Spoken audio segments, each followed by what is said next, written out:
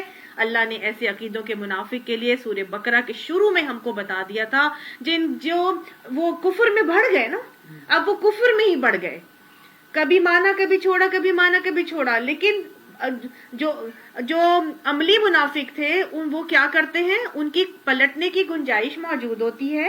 وہ جب اللہ کی طرف پلٹ آتے ہیں تو وہ کفر میں پھر بڑھ نہیں جاتے.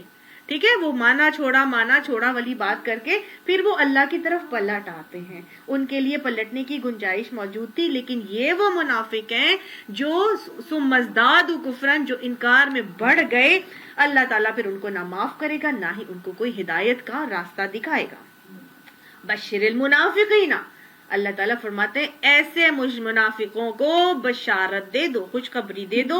کس چیز کی خوشخبری؟ بھی ان لہم عذابا الیما، کہ ان کے لیے دردناک عذاب ہے. آگے اب اللہ تعالیٰ ہمیں منافقین کے کچھ کردار کی عکاسی کریں گے اور بتائیں گے کہ یہ جو منافق ہیں یہ اصل میں کیا کر رہے ہیں. اللہ نے بتایا ان کے لیے بڑے کریٹیکل وے میں، اللہ تعالیٰ جیسے بتا رہے ہیں نا کہ ان کو خوشخبری دے دو. پھر ٹھیک ہے، وہ جو چاہتے تھے دنیا میں منمانی زندگی گزار رہے تھے، تو پھر آخرت میں ان کے لیے رب پسند زندگی ہوگی آخرت کی. ان کو خوشخبریاں دو. ان کے لیے کیا ہے؟ دردناک عذاب کی خوشخبری ان کے لیے تیار ہے. یہ یعنی کہ اللہ کی طرف سے ایک طنز کا انداز ہے ان کے لیے. یہ مفت منافق کیا کرتے ہیں؟ الذین یتخذون الکافرین اولیاء، یہ وہ منافق ہیں جنہوں نے انکار کرنے والے کافروں سے کو کیا کیا ہے؟ دوست بنا لیا ہے. یہ کافروں کو اپنا دوست بناتے ہیں، ان کے ساتھ ولایت کا معاملہ کرتے ہیں. معاملات یاد ہے نا آپ کو، تعلقات کی 4 قسمیں. یہ ولایت کا معاملہ، دلی دوستی، بیسٹ فرینڈشپ، کن کے ساتھ کرتے ہیں ولایت؟ من دون المؤمنین، یہ مومنوں کے علاوہ یہ کافروں کے ساتھ ولایت کا معاملہ کرتے ہیں. ان کو کیا چاہیے تھا؟ اگر یہ مومن تھے تو اللہ نے ان کو حکم دیا تھا کہ مسلمان صرف اور صرف مومن کے ساتھ ہی ولایت کا معاملہ کریں گے. لیکن یہ کیا کر رہے ہیں؟ یہ الذین یتخذون الکافرین اولیاء، یہ کافروں کے ساتھ ولایت کرتے ہیں، اپنا بیسٹ فرینڈ کافروں کو بناتے ہیں. مومن موجود ہوتے ہیں لیکن ان کو چھوڑ کر کافروں کو اپنا دلی دوست بنا لیتے ہیں. ایبتغون عندهم العزت، کیا یہ ان کے ساتھ عزت کی تلاش میں جاتے ہیں؟ ان سے یہ عزت چاہتے ہیں. عزت ساری کی ساری کس کے پاس ہے؟ فإن، ویری گڈ، المعز اللہ ہے. فإن العزت للہ جمیعا، بس بے شک عزت واسطے اللہ کے ہے ساری کے ساری. گویا منافقین کا ایک رویہ بتایا جا رہا ہے کہ یہ کافروں کے پاس ولایت کے لیے کیوں جاتے ہیں؟ کیونکہ وہ چاہتے ہیں کہ کافروں سے دوستیاں رکھیں گے تو ہمیں دنیاوی طور پر عزت ملے گی. اللہ نے کہہ دیا کیا یہ عزت کی تلاش میں ان کے پاس جاتے ہیں، حالانکہ عزت تو ساری کی ساری اللہ کے پاس ہے. وَقَدْ نَزَّلَ عَلَيْكُمْ فِي الْكِتَابِ، اور یقیناً نازل کیا ہے تمہارے اوپر اللہ اس کتاب کے اندر، اللہ تعالیٰ یعنی پہلے ہی تمہیں یہ حکم دے چکا تھا، ان اذا سمعتم آیات اللہ، یہ کہ جب تم اللہ کی آیات کو سنو گے، یکفر بہا، کہ جہاں تم اللہ کی آیات کے سامنے کے بارے میں سنو گے کہ اس کے خلاف کفر بکا جا رہا ہے، وہ یکفر بہا، وہ اس سے انکار کر رہے ہیں. تم ایسی باتیں سنو گے کہ جہاں پر اللہ کی آیات کے خلاف کوئی انکار کی باتیں کی جا رہی ہیں، کوئی کفر کی باتیں کی جا رہی ہیں، وَيُسْتَهْزَأُ بِهَا، اور ان کا مذاق اڑایا جا رہا ہے، تو اللہ فرماتا ہے فَلَا تَقْعُدُوا مَعَهُمْ، پس تم ان کے ساتھ نہ بیٹھو، حَتَّى يَخُوضُوا فِي حَدِيثٍ غَيْرِهِ، یہاں تک کہ وہ اس کو چھوڑ کر دوسری بات میں نہ لگ جائیں. اللہ تعالیٰ یہاں پہ یہ فرما رہا ہے کہ اس کتاب کے اندر اللہ تمہیں پہلے ہی یہ حکم دے چکا تھا، اور ہم یہ حکم پڑھ کے آ چکے ہیں کہ جہاں پر تم دیکھو کہ اللہ کے آیات کے خلاف کفر بکا جا رہا ہے یا اللہ کے آیات کا مذاق اڑایا جا رہا ہے، تو تم ایسے لوگوں کے ساتھ نہ بیٹھنا، ٹھیک ہے، جب تک کہ وہ اس بات کو چھوڑ کر کسی دوسری بات میں نہ لگ جائے۔ تو گویا کون لوگ بیٹھتے ہیں اس جگہ پر جہاں اللہ کی آیات کے خلاف کفر بکا جا رہا ہوتا ہے؟ منافق۔ ہم منافقین کا معاملہ پڑھ رہے ہیں نا۔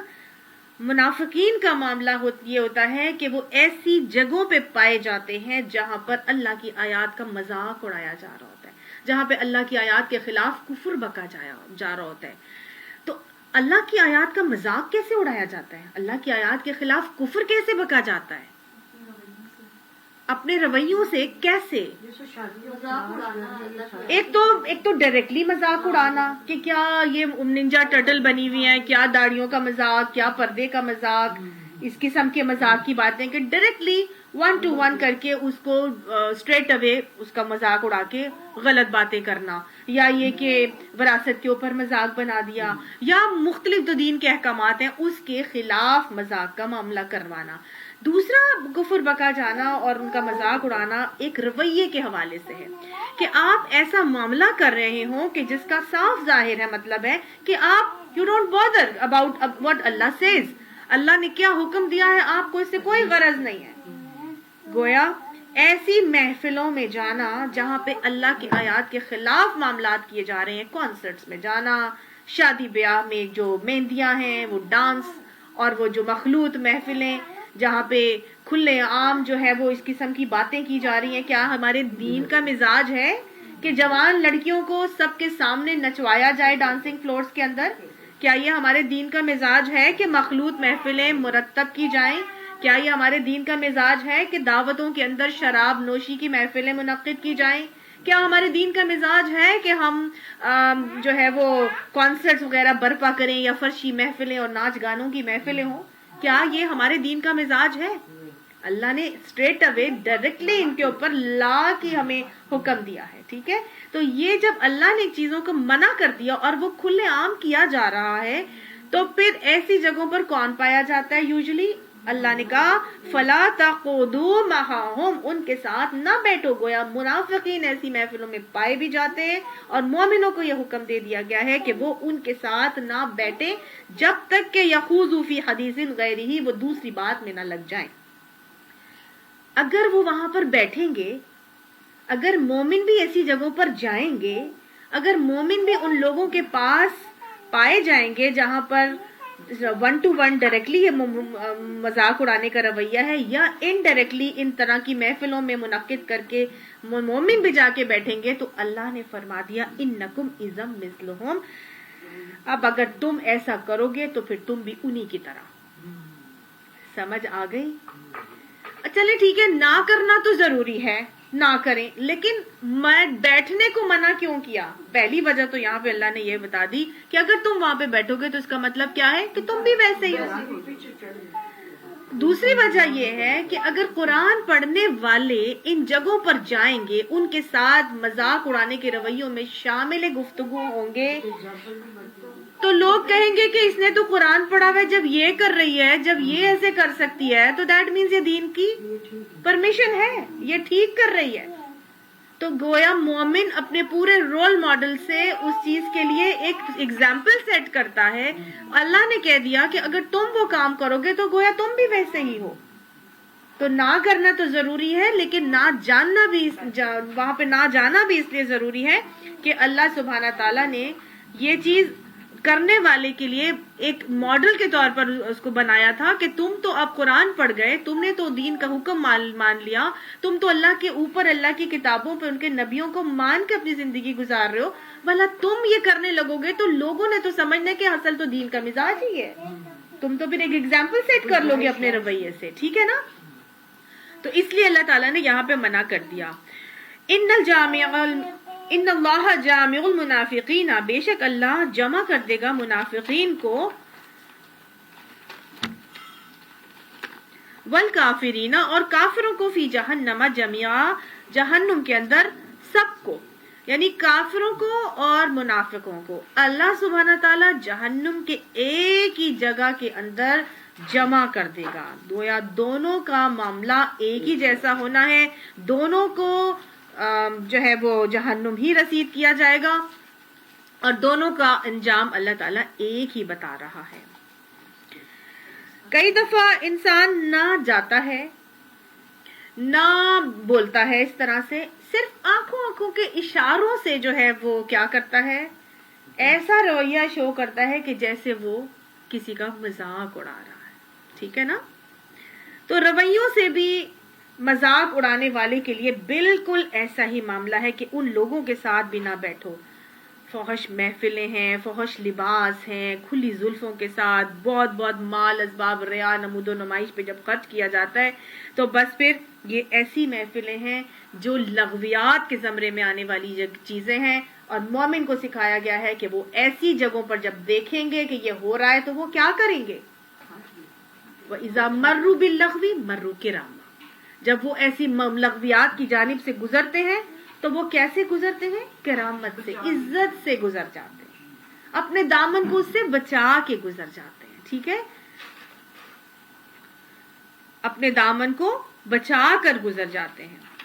اگلا رویہ اللہ تعالیٰ بتا رہے ہیں, ان الذین یتربصون بکم, یہ منافق تمہارے معاملے میں منتظر ہیں, انتظار کر رہے ہیں. اب منافق کی اگلی صفت کیا ہے کہ یہ فائدے کے منتظر ہوتے ہیں. فَإِن كَانَ لَكُمْ فَتْحٌ مِّنَ اللَّهِ, بس اگر تمہارے لیے اللہ کی طرف سے کوئی فتح کا معاملہ مل جائے, قالوا, وہ کہتے ہیں, أَلَمْ نَكُن مَعَكُمْ, کیا ہم تمہارے ساتھ نہیں تھے.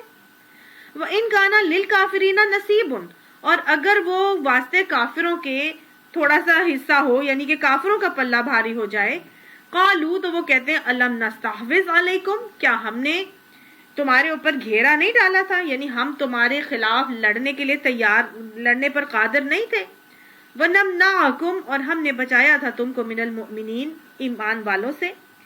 یعنی اگر فتح اللہ کی طرف سے مومنوں کے اوپر آتی ہے تو وہ کہتے ہیں کہ کیا ہم تمہارے ساتھ نہیں تھے, اور اگر کافروں کا پلہ بھاری رہتا ہے تو ان سے کہتے ہیں کہ کیا ہم تمہارے خلاف لڑنے پر قادر نہیں تھے, لیکن پھر بھی ہم نے تم کو مسلمانوں سے بچا لیا. آئی سمجھ آپ کو؟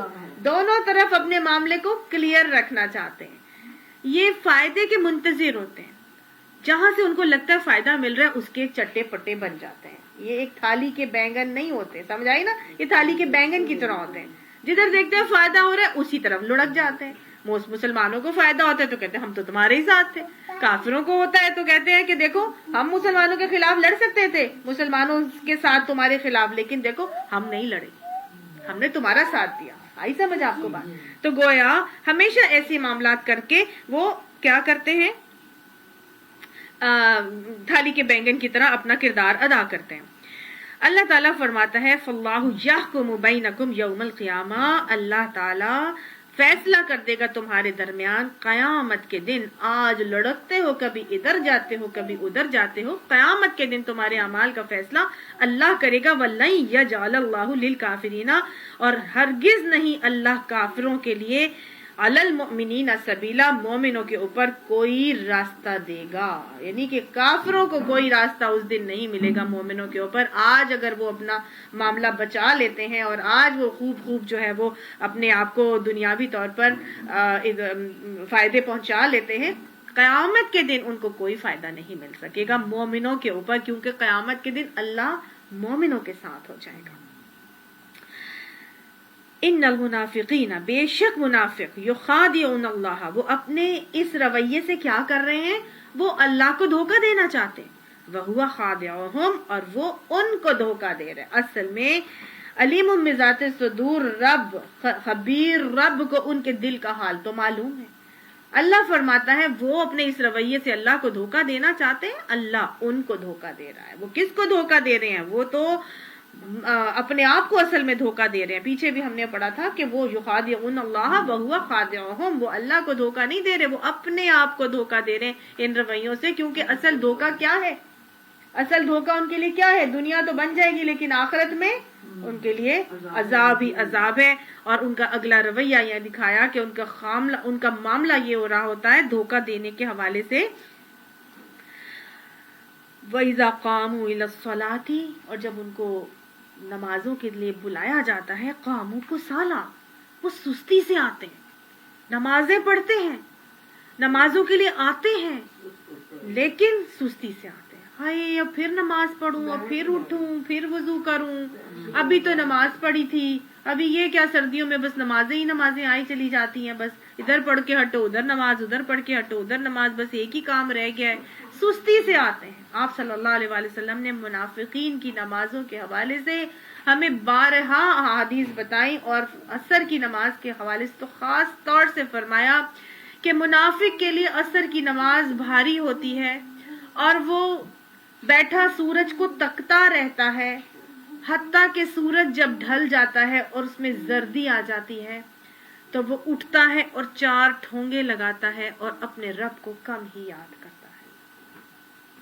آپ صلی اللہ علیہ وآلہ وسلم نے فرمایا منافق کے لیے فجر اور عشاء کی نماز بھاری ہوتی ہے. آج ہم کہتے ہیں ہاں میں 4 نمازیں تو پڑھ لیتی ہوں، فجر کے لیے نہیں اٹھا جاتا. ہاں میں 4 نمازیں پڑھ لیتی ہوں، فجر بھی پڑھ لیتی ہوں، بس عشاء میں میرا ہمت جواب دے جاتی ہے، وہ نہیں پڑھی جاتی.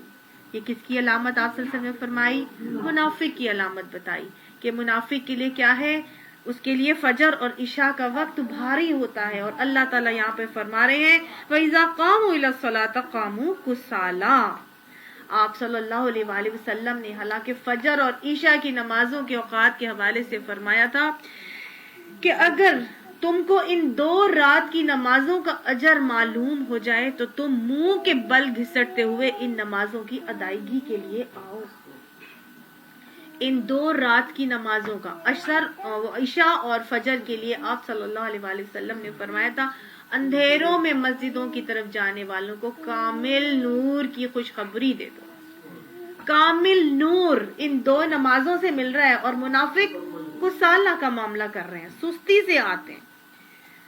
آپ صلی اللہ علیہ وآلہ وسلم نے فرمایا تھا عرش الہی کے سائے میں کھڑے ہونے والے 7 خوش نصیبوں میں سے ایک وہ شخص ہوگا جس کا دل مسجد سے جڑا رہتا ہے. مسجد سے جڑا رہتا ہے. اب ہم تو مسجد نہیں جاتے لیکن ہمارا کیا ہے؟ ہمارا اذان سے دل جڑا رہتا ہے. اب اذان ہو میں فوراً نماز ادا کروں. منافق کی علامت ہے کہ وہ نمازوں میں سستی کرتا ہے. یہ مومن کی علامت ہے کہ اس کا دماغ کہاں پہ جڑا ہوا ہے؟ دل کہاں جڑا ہوا ہے؟ اذان سے، مسجد سے جڑا ہوا ہے. اور عورت کا دماغ کہاں پہ جڑا ہوگا؟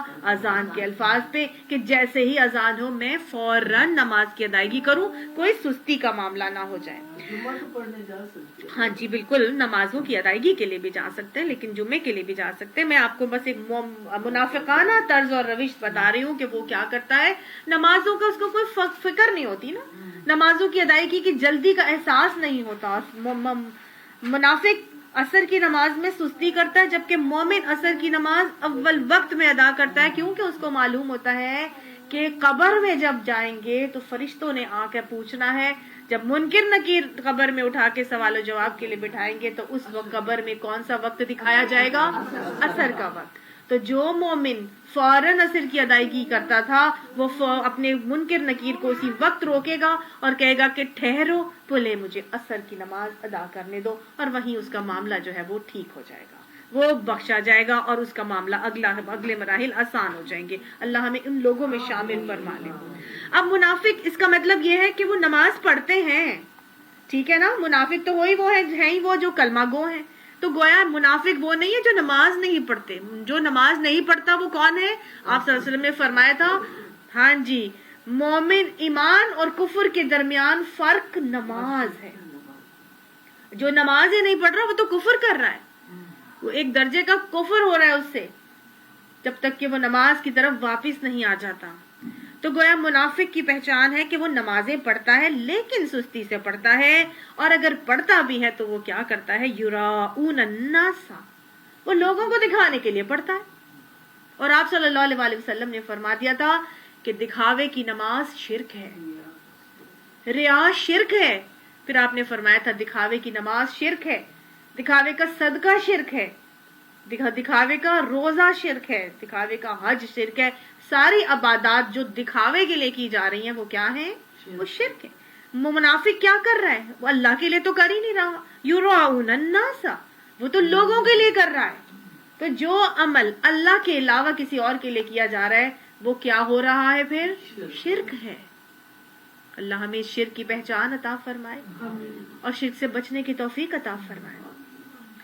وہ پوچھا کسی نے کہ دکھاوے کی نماز کیا ہے یا رسول اللہ صلی اللہ علیہ وسلم؟ تو آپ نے فرمایا تھا کہ تو اپنا قیام اور اپنا سجدہ محض اس لیے لمبا کر لے کہ لوگ تجھے دیکھ رہے ہیں یا کوئی تجھے دیکھ رہا ہے. تو گویا وہ تو نے اپنا قیام اللہ کے لیے تو کیا ہی نہیں، وہ تو نے اپنا سجدہ لمبا اللہ کے لیے تو کیا ہی نہیں. مومن کس کے لیے عبادت کرتا ہے؟ وَمَنْ آتَ لِلَّهِ وَمَنْعَ لِلَّهِ وَأَبْغَضَ لِلَّهِ وَأَحَبَّ لِلَّهِ. جس نے اللہ کے لیے دیا، اللہ کے لیے روکا، اللہ کے لیے محبت کی، اللہ کے لیے بغض رکھا، فقد استکمل الایمان، اسی نے اپنا ایمان مکمل کر لیا. اللہ ہمیں ایسے ہی اپنے ایمان کی تکمیل اخلاص کے رویے سے کرنے کی توفیق عطا فرمائے. اب یہ تو کر رہے ہیں یراؤن الناس، یہ تو لوگوں کو دکھانے کے لیے منافق کر رہا ہے. ولا یذکرون اللہ الا قلیلا، اور نہیں وہ یاد کرتا اللہ کو مگر تھوڑا. سمجھ آ گئی؟ وہ اللہ کو یاد نہیں کرتا. وہ کس کے لیے کر رہا تھا سارے معاملات؟ وہ تو لوگوں کے لیے، دنیا کے لیے کر رہا تھا. تو اللہ تعالیٰ فرماتا ہے کہ یہ اللہ کو دھوکہ دے رہے ہیں، یہ اپنے آپ کو اصل میں دھوکہ دے رہے ہیں. اللہ کو یاد نہیں کرتے، تھوڑا یاد کرتے ہیں. نمازوں کی طرف آتے ہیں تو سستی کی طرح سے آتے ہیں، دکھاوا کرنے کے لیے آتے ہیں. زبان میں کچھ ہوتا ہے، دل میں کچھ ہوتا ہے، لوگوں کو دکھانے کے لیے معاملہ کر رہے ہوتے ہیں. مذبذبین بین ذالک، ڈاواں ڈول ہے، آگے پیچھے میں کے درمیان میں، کفر اور ایمان کے درمیان میں ڈاواں ڈول ہے. مذبذبین ہے، کشمکش میں مبتلا ہیں، کبھی ادھر ہوتے ہیں کبھی ادھر ہوتے ہیں، کبھی دنیا والے ہو جاتے ہیں کبھی دین والے بن جاتے ہیں، کبھی قرآن کی باتیں مان لیتے ہیں، کبھی نبی کے طریقے کو پکڑ لیتے ہیں، کبھی چھوڑ کے دنیا دار ہو کے بیٹھ جاتے ہیں. کفر اور ایمان کے درمیان کیا ہے؟ ڈاواں ڈول. لا الہ اولائی ولا الہ اولائی، نہ پورے اس طرف ہے نہ پورے اس طرف ہے. اللہ تعالیٰ ایسے لوگوں کے بارے میں فرماتا ہے کہ ان لوگوں کی دنیا بھی گئی اور آخرت بھی گئی. کیونکہ مومن اپنی آخرت بنا لیتا ہے، یہ جو کافر ہے وہ اپنی دنیا بنا لیتا ہے. یہ ڈاواں ڈول ہونے کی وجہ سے نہ پورے ادھر ہوتے ہیں نہ پورے ادھر، نہ دنیا بنا پاتے ہیں نہ ان کی آخرت بنتی ہے. تو قرآن بتاتا ہے کہ ایسے لوگوں کی دنیا بھی گئی اور آخرت بھی گئی. وَمَن يُضْلِلِ اللَّهُ، اور جس کو اللہ گمراہ کر دے، فَلَن تَجِدَ لَهُ سَبِيلًا، تم اس کے لیے کوئی راستہ نہیں پا سکتے. ایسے لوگ منافق کیا ہو جاتے ہیں؟ وہ پورے کے پورے راستے کو گم کر دیتے ہیں. اللہ کی طرف سے ان کو سارے کے سارے راستے، پورٹلز آف انٹری کے بند کر دیے جاتے ہیں. اللہ تعالی ہمیں نفاق کی حقیقت کو جاننے کی، پہچاننے کی توفیق عطا فرمائے. اللہم طاہر قلبی من نفاقی وعملی من الریائی ولسانی من الکذبی وعینی من الخیانتی. تو گویا یہ سب کیا ہو رہے ہیں؟ یہ سب منافقانہ روش ہے جو اللہ تعالیٰ بتا رہے ہیں. اب ایمان والوں کو بتایا جا رہا ہے کہ یا ایھا الذین آمنوا، نفاق سے بچنے کا طریقہ یا معاملہ کیا کرنا ہے ایمان والوں. لا تتخذوا الکافرین اولیاء من دون المؤمنین، تم کافروں کو مومنوں کو چھوڑ کر اولیاء مت بنانا، اپنا دوست کافروں کو مت بنانا. ایمان والے کس کو بنائیں گے اپنا دوست؟ ولایت کا معاملہ کس کے ساتھ کریں گے؟ وہ صرف مومن کے ساتھ کریں گے. صرف ولایت کا معاملہ کافروں کے ساتھ کرنے کو منع کیا جا رہا ہے. باقی تینوں رویے معاملات اور تعلقات کے حوالے سے، معاملات، مدارات اور مواسات، یہ تینوں کس کے ساتھ کرنے ہیں؟ سب کے ساتھ، کافروں کے ساتھ، منافقین کے ساتھ، اہل کتاب کے ساتھ، مشرکین کے ساتھ، سب کے ساتھ وہ تینوں رویے کیے جائیں گے.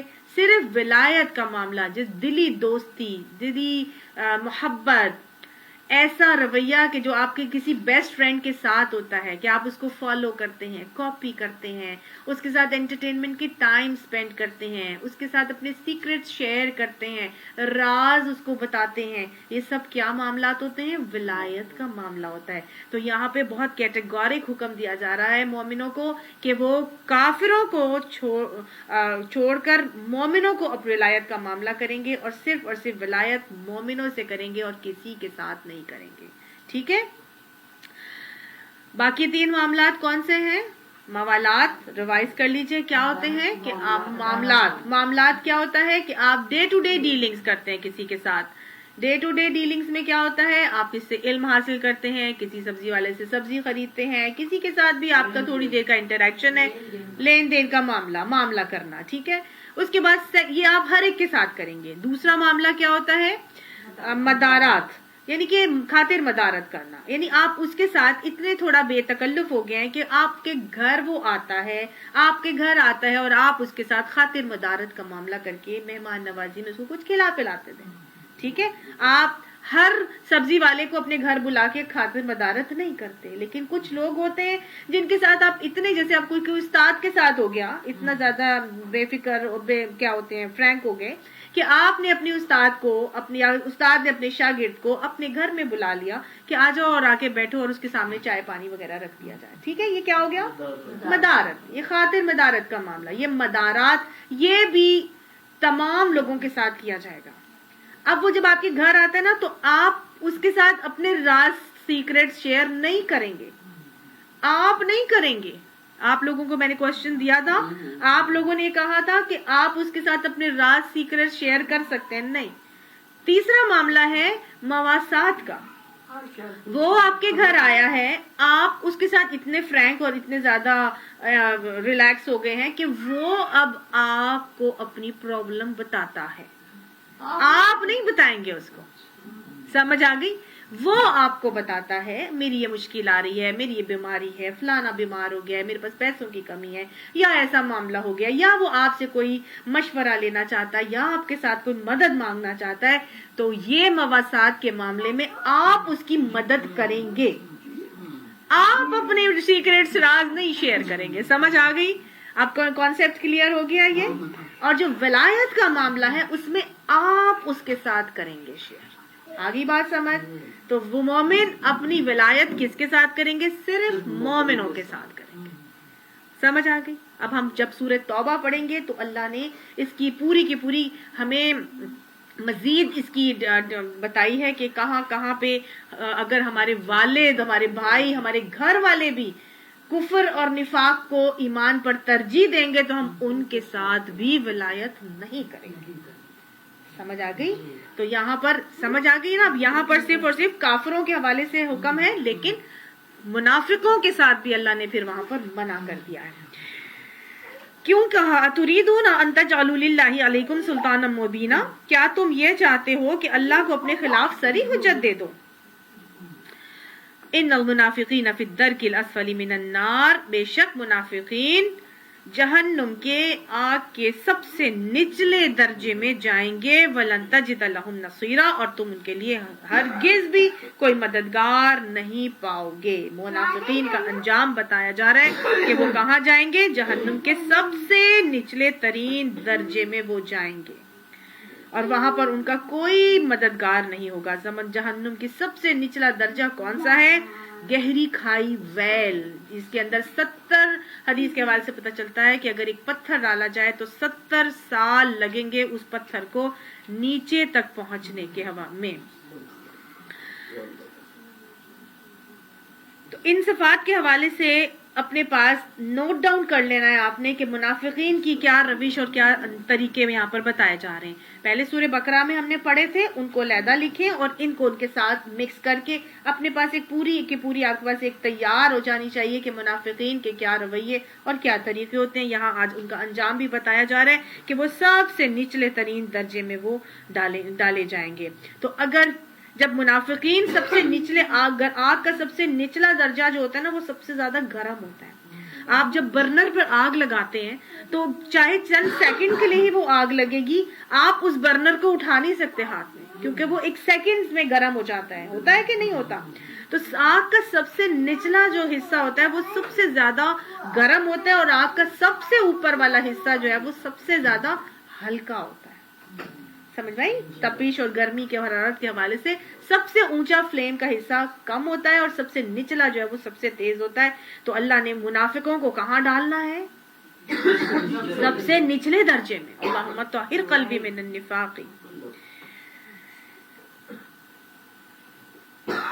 سارے منافقین نیچے، مجوسی بھی اوپر، یہودی بھی اوپر، عیسائی بھی اوپر، مشرک بھی اوپر، سب اوپر، لیکن سب سے نیچے کون ہے؟ منافق. کیوں اللہ نے اتنا سخت ان کو عذاب کا معاملہ کیا؟ کیونکہ اصل میں یہ آستین کے سانپ تھے. یہ آستین کے، یہ تو خود اپنے رویے سے اسلام کو نقصان پہنچانے کا معاملہ کر رہے تھے نا. اصل میں تو یہ کلمہ گو تھے.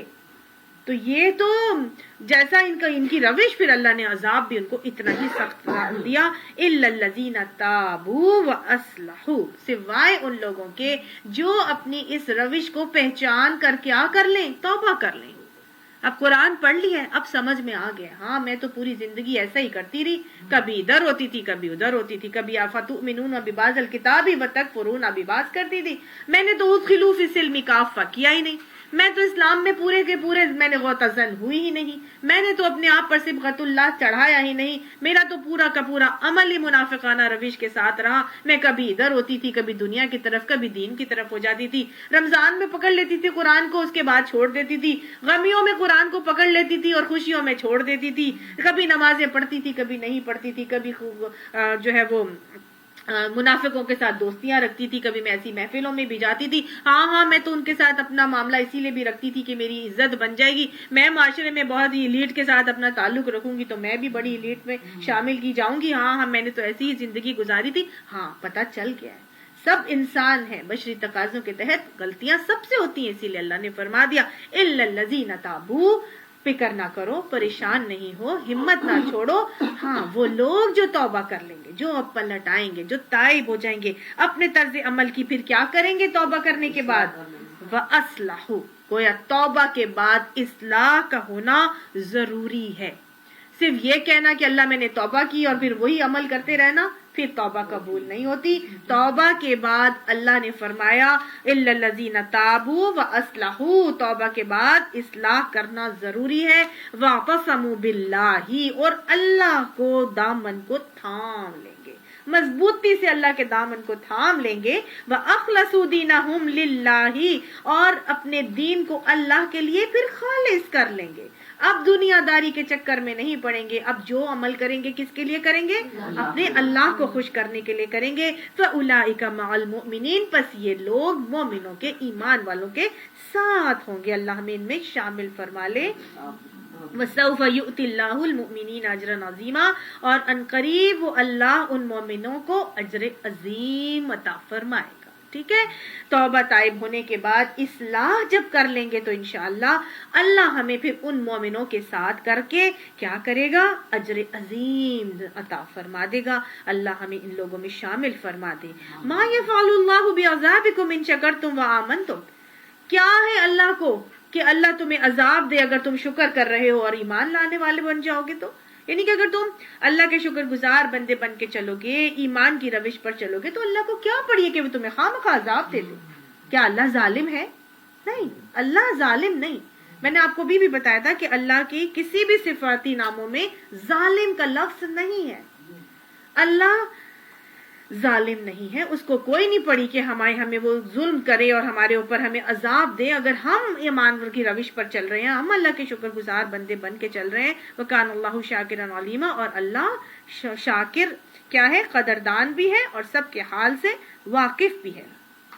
تو گویا یہاں پر اللہ سبحانہ تعالیٰ نے بتا دیا کہ تم جتنے بھی عمل کرو گے اللہ تمہارے اعمال کی قدردانی کرے گا.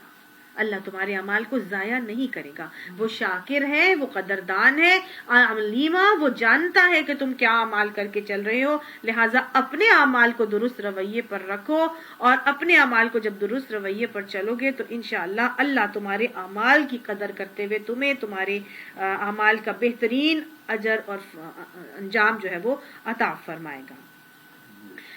اب یہاں پر آیات کو ہم اگر دیکھیں تو سمرائز کر لیتے ہیں کہ اللہ تعالیٰ نے منافقین کی اب تک کون سی صفات بتائیں. پہلی صفت تو یہ کہ کبھی ایمان لاتے ہیں کبھی کفر کرتے ہیں. اس کو سمرائز کر کے لکھ لیں اپنے پاس.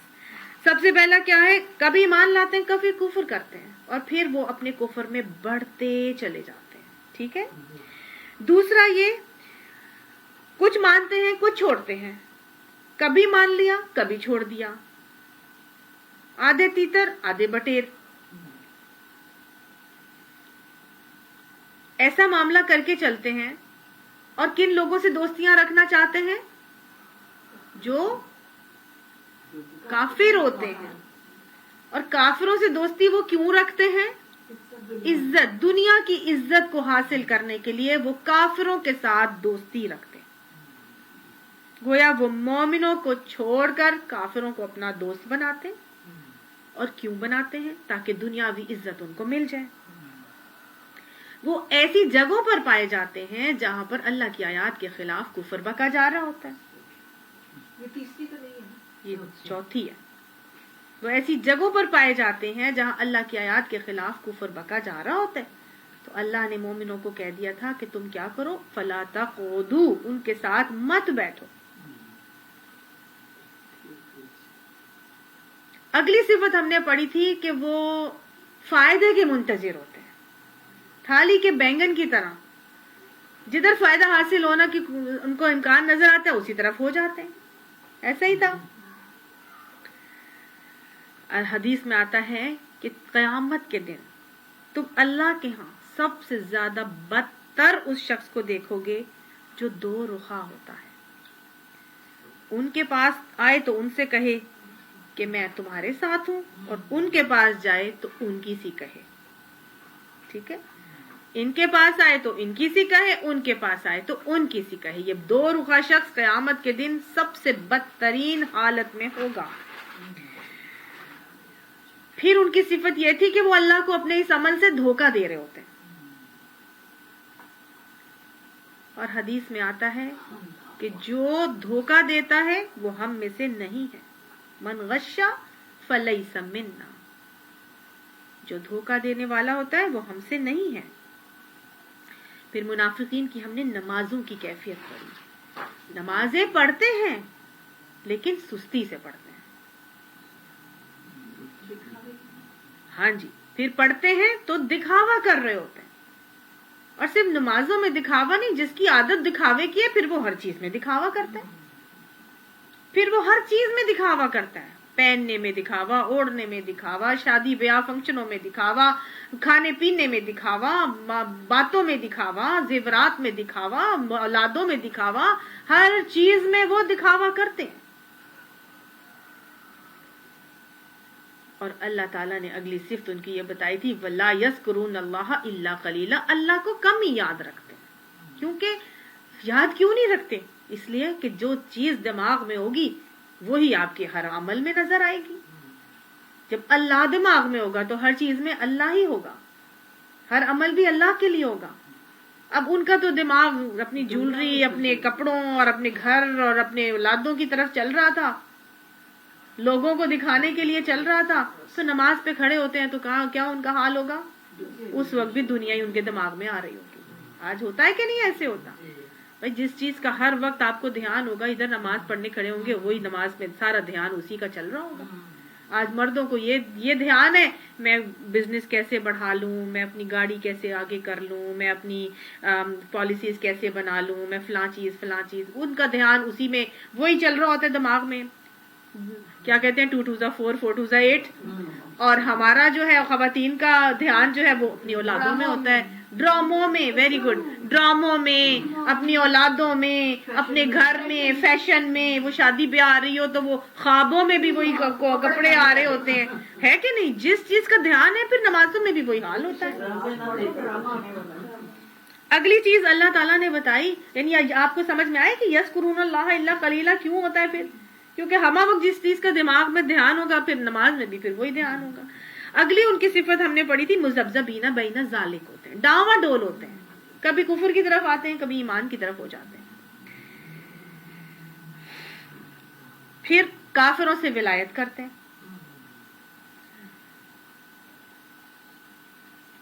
اس کا انجام ہم نے پڑھا کہ وہ جہنم کے سب سے نچلے ترین درجے میں ڈالے جائیں گے.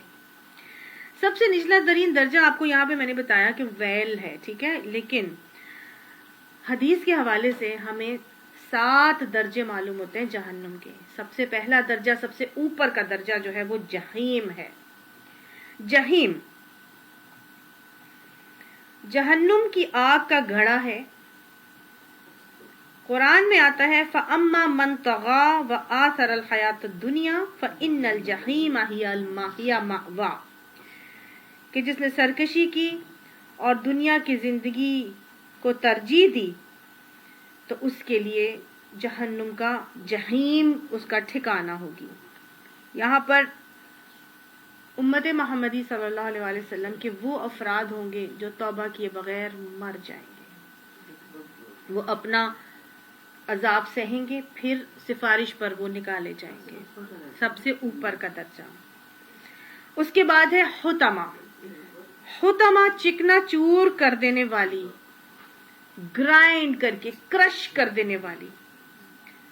قرآن میں پڑھتے ہیں نا کَلَّا لَيُنبَذَنَّ فِي الْحُطَمَةِ وَمَا أَدْرَاكَ مَا الْحُطَمَةُ نَارُ اللَّهِ الْمُوقَدَةُ الَّتِي تَطَّلِعُ عَلَى الْأَفْئِدَةِ إِنَّهَا عَلَيْهِمْ مُؤْصَدَةٌ فِي عَمَدٍ مُمَدَّدَةٍ. گویا یہ ایسی جگہ ہے جہاں پر ڈالے جائیں گے اور وہاں چکنا چور کر دینے والے ہوں گے، وہ جہنم ہوگی. تیسرا درجہ جو ہے وہ حاویہ ہے. اور وَأَمَّا مَنْ خَفَّتْ مَوَازِينُهُ فَأُمُّهُ هَاوِيَةٌ نَارٌ حَامِيَةٌ. یہ تیسرا درجہ ہے. چوتھا درجہ ہے سقر. سَأُصْلِيهِ سقر. یہ سقر سین قاف رے، کہ ہم ان قریب ان کو سقر میں ڈالیں گے. سقر جو ہے وہ سخت جھلسا دینے والی آگ کو کہتے ہیں. اس کے بعد ہے لُظّا. لُظّا لام زوئیں چھوٹی ہے. لُظّا بھڑکتی ہوئی آگ کی لپٹیں، جس کے بارے میں آتا ہے کہ اونٹوں کے جتنی بڑی بڑی جو ہے اس کی آگ کی لپٹیں ہوں گی. اس کے بعد اگلا حصہ ہے صغیر.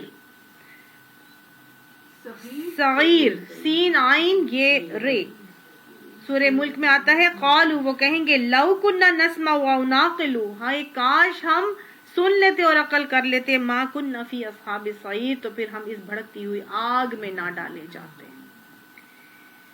7واں درجہ ہے ویل. ویل سب سے گہری ہلاکت اور بربادی کا گھڑا جہاں پر منافقین کو ڈالا جائے گا. ویل. ویل کو قرآن میں بار بار آیا ہے ویل للمطففین، ویل للذین، ٹھیک ہے. ویل ویل بہت ساری چیزوں کے لیے ویل آیا ہے. جہنم کے اندر ایک جگہ ہے جس کو زمہریر کہتے ہیں. زمہریر یہ بدترین ٹھکانہ ہے.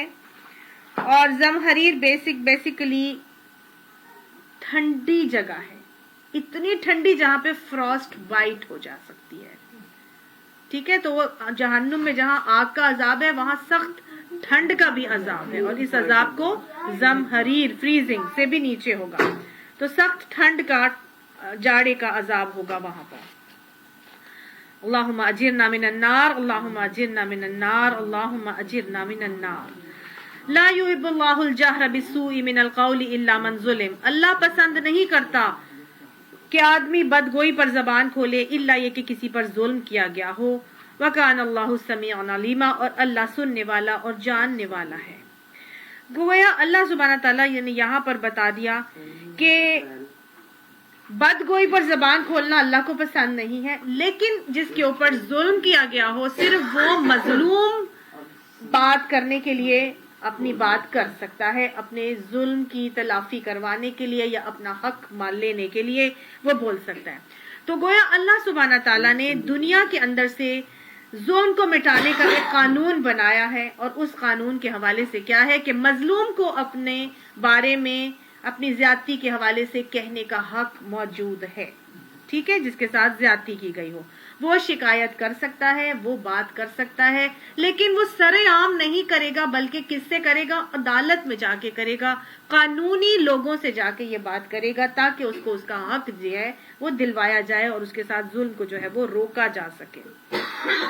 اللہ نے گویا یہاں پر قید لگا دی ہے، اور سورہ نحل میں ہم پڑھیں گے انشاءاللہ آیت نمبر 126 میں اللہ نے فرمایا کہ اگر کوئی تم پر ظلم کرے تو تم بھی اس سے ظلم کا بدلہ لے سکتے ہو، مگر شرط یہ ہے کہ جتنا ظلم اس نے کیا ہے بدلہ لینے میں تم سے زیادتی نہ ہو جائے، ورنہ تم ظالم ہو جاؤ گے۔ ٹھیک ہے، تو جتنا کسی نے ظلم کیا ہے اتنا ظلم تو آپ اس سے بدلہ لے سکتے ہیں، لیکن اگر آپ سے کوئی ایسا معاملہ ہو گیا جو اس کے ظلم سے زیادہ ہو گیا تھا تو پھر آپ ظالم ہو جائیں گے اور وہ مظلوم ہو جائے گا۔ ٹھیک ہے نا؟ تو لہٰذا اللہ نے یہاں پہ کہا کہ اللہ پسند نہیں کرتا کہ ظلم کے لیے کوئی بات کی جائے یا بدگوئی پر زبان کھولی جائے، ہاں مگر جو اس کے اوپر ظلم کیا گیا ہے وہ ضرور بول سکتا ہے۔ آپ صلی اللہ علیہ وآلہ وسلم نے فرمایا، حضرت ابن عباس نے اس کی تفسیر میں بیان کیا ہے کہ کسی مسلمان کو دوسرے کے لیے بد دعا کرنی جائز نہیں ہے، ہاں جس پر ظلم کیا گیا ہو اسے ظلم کے لیے بد دعا کرنی، اسے ظالم کے لیے بد دعا کرنی جائز ہے، اگر وہ بھی صبر کرے تو فضیلت اسی میں ہے، کیونکہ اللہ اگلی آیت میں بتا رہے ہیں ان تبدو خیرن، اگرچہ تم پر مطلب بدگوئی کا حق ہے، لیکن اگر تم ظاہر میں بھلائی ہی کیے جاؤ، اور تخفوہ یا تم چھپا لو اس کی برائی کو، او تعفو یا تم درگزر کر دو، انسو ان برائی سے، فإن اللہ کان عفوا قدیرا، بس بے شک اللہ معاف کرنے والا ہے، قدرت رکھنے والا ہے۔ اللہ نے تمہیں حق دیا ہے، لیکن اگر تم بھلائی ہی کیے جاؤ اور تم اس کی برائی کو چھپا لو یا اس کی برائی سے درگزر کر دو، تو اللہ تعالیٰ بھی تمہاری عیبوں پر پردہ ڈال کے تمہاری برائیوں سے درگزر کر جائے گا، اور اللہ سبحانہ تعالیٰ اس کی قدرت رکھتا ہے۔ اسی لیے آپ صلی اللہ علیہ وسلم نے فرما دیا تھا نا کہ بد دعا کرنی جائز تو ہے، لیکن صبر کر لو تو اس کی فضیلت ہے۔ حضرت حسن سے آتا ہے، حضرت ابو داؤد میں آتا ہے حضرت عائشہ کی روایت سے کہ حضرت عائشہ کی چیز چور چرا کر لے گئے، آپ حضرت عائشہ نے ان کے لیے بد دعا کی تو نبی صلی اللہ علیہ وآلہ وسلم نے سن کر فرمایا کہ کیوں اس کا بوجھ ہلکا کر رہی ہو۔ حضرت حسن سے آتا ہے کہ یہ دعا کرنی چاہیے کہ اے اللہ اس چور پر تو میری مدد کر اور اس سے میرا حق دلوا دے۔ اس کے خلاف بد دعا نہیں کریں، بلکہ کیا کریں؟ اللہ سے کہیں کہ اللہ تو میری اس چور پر مدد کر اور مجھے میرا حق دلوا دے۔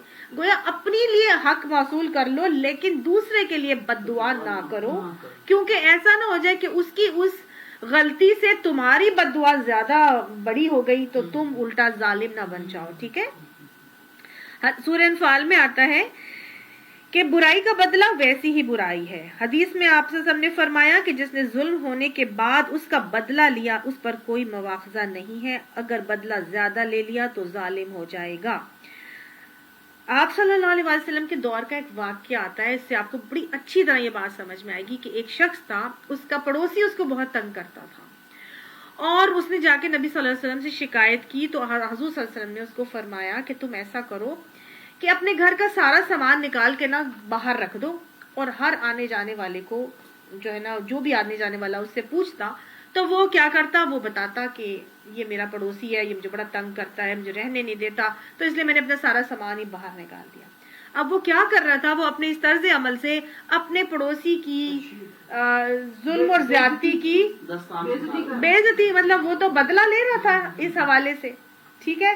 وہ اس حوالے سے اپنے ظالم جو پڑوسی تھا نہیں ڈائریکٹلی اس کی بات برائی کر کے بتا رہا تھا نا، تو جب اس نے برائی کی تھی تو تم نے بھی اس کی برائی کر کے سارے عالم کو بتا کے سب ایکول بیلنس کر دیا اپنا معاملہ، سب کے سامنے رکھ دی، کر دی نا، اس کی عزت اتار کے رکھ دی نا، تو بیلنس کر لیا تم نے اپنا معاملہ۔ ٹھیک ہے؟ پھر کیا ہوا؟ وہ شخص بہت پریشان ہوا، تو وہ شخص نے اس کو پڑوسی اس کو لان تان کرنے لگے، تو آخر پڑوسی نے آ کر اس کو منایا اور اپنا سامان جو ہے نا وہ اس کے گھر میں اس کو واپس دے لیا۔ آپ صلی اللہ علیہ وآلہ وسلم نے اس کے حوالے سے فرمایا کہ جس نے ظالم کے حق میں بد دعا کی اس نے اپنا بدلہ لے لیا۔ سمجھ آ گئی؟ جس نے ظالم کے حق میں بد دعا کی، دوسرے لوگوں کو بولا، برا بھلا اس کو بنا دیا، اس نے اپنا بدلہ لے لیا۔ اب ہم کس بارے میں کہیں کہ ہاں میں نے تو اپنا معاملہ اللہ پہ چھوڑ دیا، سارے عالم میں بھی ہم جا جا کے لوگوں کو بتا دیتے ہیں میری ساس نے ایسے کیا ویسا کیا، اب تو میں نے اپنا معاملہ اللہ پہ چھوڑ دیا، میری جٹھانی نے ایسا کیا ایسا کیا ایسا کیا، اب تو میں نے اپنا معاملہ اللہ پہ، اب اللہ پہ کیا چھوڑا؟ آپ نے تو اپنا بدلہ لے لیا تھا، آپ نے تو اس کو سارے عالم میں برا بھلا بنا کے اپنا بدلہ پورا کر لیا۔ ابھی بات سمجھ، اب اللہ کے ہاتھ میں نہیں، اللہ کے ہاتھ میں تو تب جائے گا جب آپ خاموش رہیں اور اپنا معاملہ اللہ پہ چھوڑ دیں، جیسے کہ حضرت حسن نے بتایا تھا کہ یہ دعا کرنی چاہیے کہ اے اللہ اس چور پر تو میری مدد کر اور اس سے میرا حق دلوا دے۔ سمجھ آ گئی؟ تو اب ہاں جی، تو معاف کرنے کے حوالے سے اب آپ نے کسی کو کچھ کہنا نہیں ہے، ٹھیک ہے، اب نہ کہیں گے آپ، ظلم کے اوپر بھی آپ نے آواز، اگرچہ اللہ نے آپ کو حق دیا ہے لیکن اجر زیادہ کس کا بڑھا دیا؟ معاف کرنے کا۔ آپ صلی اللہ علیہ وآلہ وسلم نے پوچھا پہلوان کون ہے؟ پھر آپ نے خود ہی فرمایا کہ پہلوان وہ نہیں ہے جو کشتی میں لوگوں کو اپنے پھل پچھاڑ دے، کشتی میں لوگوں کو پچھاڑ دے، بلکہ وہ ہے جو بدلے کی طاقت رکھنے کے باوجود دوسرے کو معاف کرتے ہیں۔ پہلوان وہ ہے۔ آپ صلی اللہ علیہ وآلہ وسلم نے فرمایا تھا جس نے حق پر ہونے کے باوجود بھی جھگڑا چھوڑ دیا، حق پر ہونے کے باوجود بھی جھگڑا چھوڑ دیا، اس کے لیے جنت کے اطراف میں محل کی خوشخبری ہے۔ سبحان اللہ۔ آپ صلی اللہ علیہ وسلم نے قسم کھا کر فرمایا تھا صدقہ کرنے سے عزت، مال کم نہیں ہوتا اور معاف کرنے سے عزت کم نہیں ہوتی۔ معاف کر دیں۔ اگر آپ چاہتے ہیں کہ اللہ قیامت میں آپ کو معاف کرے تو دنیا میں لوگوں کو معاف کریں۔ قیامت میں حضور صلی اللہ علیہ وسلم نے فرمایا کہ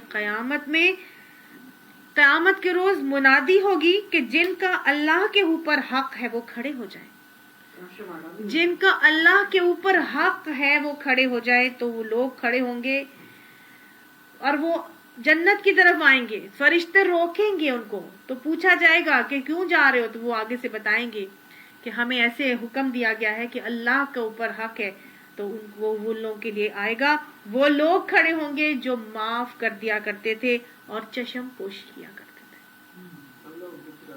تو پھر فرشتے ان کو جانے دیں گے کہ جاؤ اور جنت کے اندر داخل ہو جاؤ۔ معاف کرتے تھے اور چشم پوشی کرتے تھے، وہ پر پردے ڈال دیتے تھے، لوگوں کو ٹوٹلی اوور لک کر کے، اگنور کر کے ٹوٹلی معاف کر دیتے تھے، اسی لیے تو اللہ کی معافی کے وہ حقدار ہو جائیں گے۔ اللہ ہمیں معاف کرنے والا خوش نصیب بنائے، اللہ معاف کرنا ہم لوگوں کے لیے آسان کر دے۔ اب آگے اللہ تعالیٰ نے یہاں پر بتایا دیکھو معاف کر دو گے تو سب سے بہتر ہے، اگر تم پر ظلم بھی ہو رہا ہو قیامت میں اللہ تعالیٰ تم کو وہ ساری کے سارے حقوق تمہارے دلوا دیں گے۔ اللہ ہر چیز کو سن بھی رہے ہیں، جانتے بھی ہیں، تمہارے سارے عمل کو دیکھ بھی رہے ہیں اور تمہارے سارے معاملات کا آخرت میں تمہیں بہترین بدلہ دیں گے، لہٰذا اگر تم بھلائی کی کیے جاؤ اور اس کے برے عمل کو چھپا لو اور اس کے ساتھ درگزر کرو تو اللہ تمہارے لیے بخشش کرے گا، کیونکہ اللہ اس پر قدرت رکھتا ہے۔ اب بات بدگوئی پر بات کرنے کے حوالے سے، بدگوئی میں اور کیا کیا چیزیں آتی ہیں جی؟ ایک تو ظلم کے حوالے سے کہ آپ مظلوم ہیں اور آپ نے اگلے کے ظلم کے لیے بات کی، ٹھیک ہے نا، ایک تو یہ بات آتی ہے۔ دوسری بدگوئی کیا ہے؟ چغلی، ویری گڈ، ویری گڈ، غیبت، چغلی، بہتان، جھوٹ، لعن طعن، جو بات کے اندر ایسی باتیں، یعنی زبانی طور پر کلام کے اندر ایسی باتیں جو پسندیدہ نہیں ہیں، جو زبان کے فتنے ہیں، ٹھیک ہے۔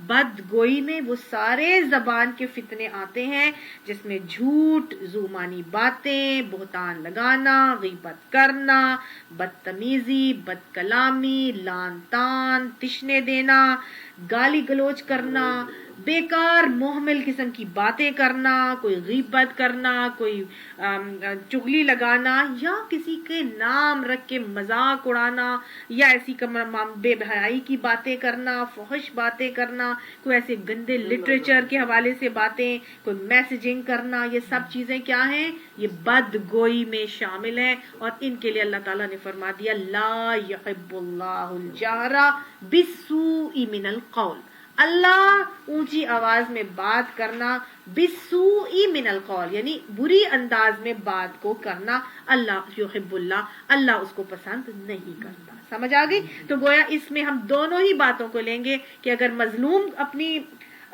ظلم کے حوالے سے بات کرتا ہے یا پھر ہر قسم کے زبان کے فتنے، اللہ ان کو پسند نہیں کرتا۔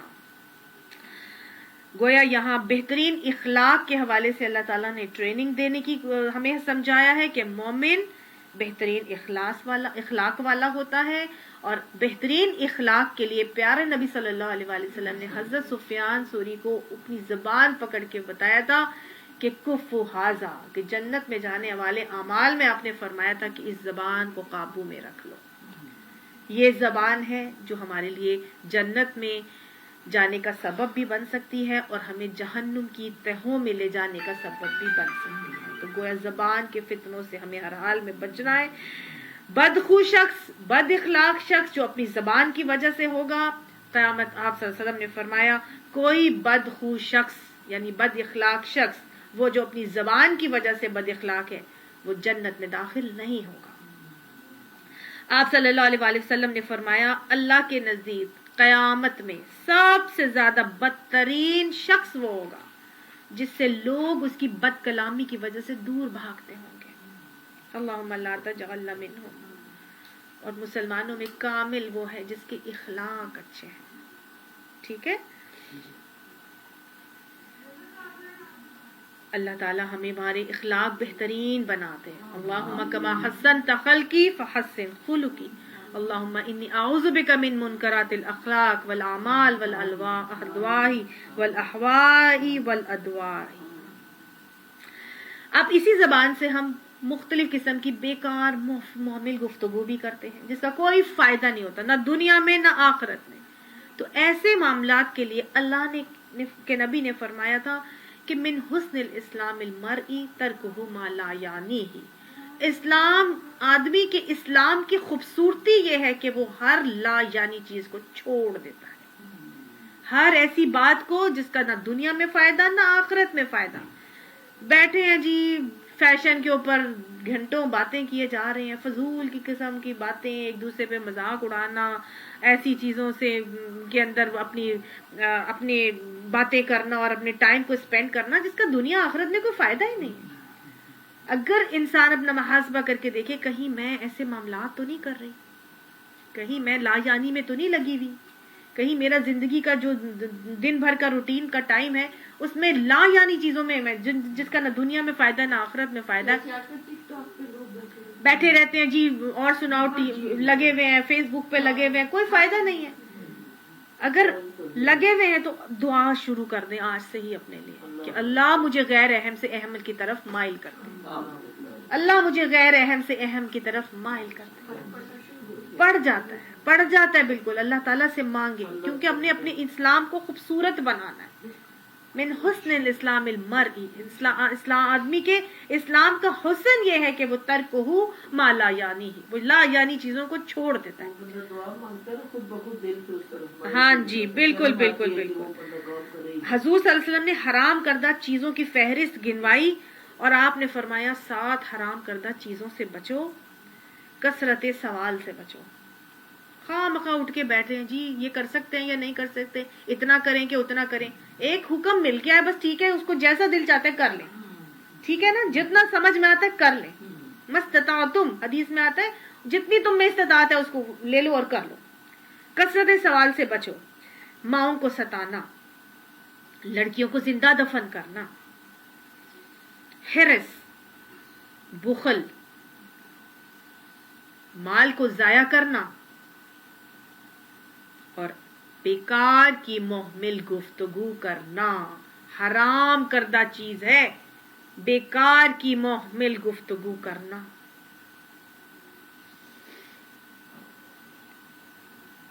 تبھی تو پیارے نبی صلی اللہ علیہ وآلہ وسلم نے اس زبان کے حوالے سے فرمایا تھا کہ تم مجھے 2 چیزوں کی حفاظت کا ذمہ دے دو، میں تمہیں جنت کی ضمانت دیتا ہوں، ایک زبان اور ایک شرمگاہ۔ وہ چیز 2 جبڑوں کے درمیان ہے اور وہ چیز 2 ٹانگوں کے درمیان ہے، تم مجھے ان کی حفاظت کا ذمہ دو، میں تمہیں جنت کی ضمانت دیتا ہوں۔ آپ نے فرمایا تھا بول سکتے ہو تو اچھا بولو ورنہ خاموش رہو۔ آپ صلی اللہ علیہ وسلم نے فرمایا تھا قد صمت نجا، وہ نجات پا گیا جو خاموش رہا۔ تو بولنا ہے تو پھر اچھا بولو، کیونکہ نبی صلی اللہ علیہ وسلم نے فرمایا تھا کہ نرم اور میٹھی بات کرنا بھی صدقہ ہے۔ اللہ ہمیں زیادہ خاموش رہنے کی عادت عطا فرمائے اور حسن اخلاق عطا فرما کے ہمیں نرم اور میٹھی بات کہنے کی توفیق عطا فرمائے۔ حضور نے فرمایا میں تمہیں 2 خصلتیں بتا دوں جو پیٹھ پر بہت ہلکی اور اللہ کی میزان میں بہت بھاری ہیں۔ پیٹھ پر بہت ہلکی یعنی کرنے میں بہت آسان ہے اور میزان عدل میں بہت بھاری ہیں۔ پھر آپ نے فرمایا زیادہ خاموش رہنے کی عادت اور حسن اخلاق۔ زیادہ خاموش رہنے کی عادت اور حسن اخلاق۔ آپ صلی اللہ علیہ وسلم نے فرمایا تھا قسم ہے اس ذات کی جس کے قبضے میں میری جان ہے، مخلوق کے مقابلے میں اس کی مثال ہے ہی نہیں۔ زیادہ خاموش رہنے کی عادت اور حسن اخلاق کہ اس سے زیادہ بہترین چیز مخلوق کے مقابلے میں یعنی اس کی مثال کوئی اور ہے ہی نہیں۔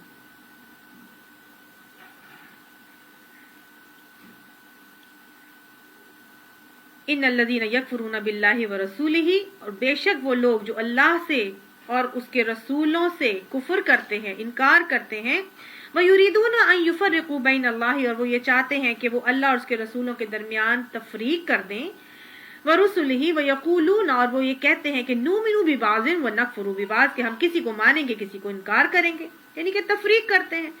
کچھ کہتے ہیں کہ جی جیسے یہود ہیں، جیسے عیسائی ہیں، وہ کیا کہتے ہیں ہم کچھ کو مانیں گے کچھ کو نہیں مانیں گے۔ وہ حضرت عیسیٰ کو نہیں مانتے، یہود حضور کو نہیں مانتے، عیسائی کہتے ہیں کہ جی ہم حضور صلی اللہ علیہ وسلم کو نہیں مانتے، باقی سارے انبیاء کو مانتے ہیں۔